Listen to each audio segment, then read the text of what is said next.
an Arab army has attacked from this side and is trying to get to Jerusalem.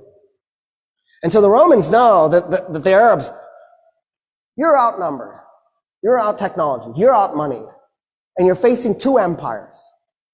Do you attack both at the same time? That makes no sense.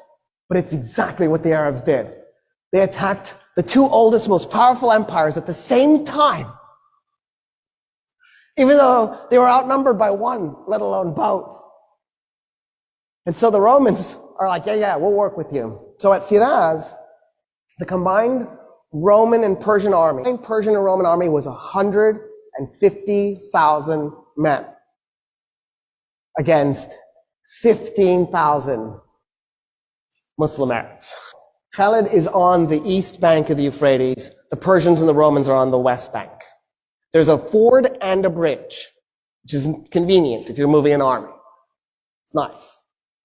And so Khalid needs the Persians and the Romans to cross the river to fight.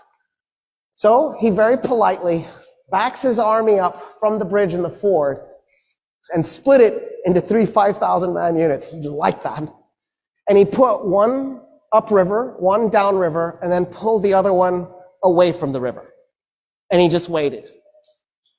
So the Persians and the Romans start to cross the bridge and they're also crossing the ford at the same time. And he waits, and he waits, and he waits. When 50,000 Persians and Romans had crossed the Euphrates, he blew a horn. The men that were up and down river attacked them by going along the riverbank and tried to then merge at the bridge and the ford so that they would cut the guys who had crossed off from the guys on the other side. Then what Khalid did was he took the 5,000 men who against 50,000 and he has them charge into him.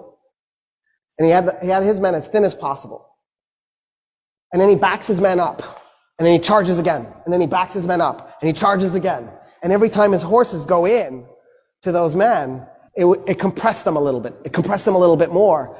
So after a while, the Persians and the Romans are so compressed they can't move their arms, they can't swing their weapons.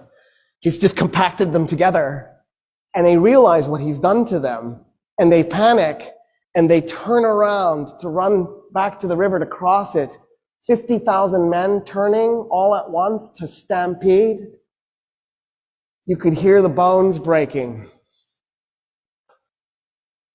And then the Muslim Arabs just went in and started killing them as they were running.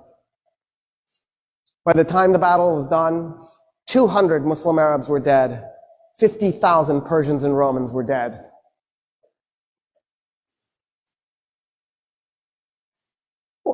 What is this?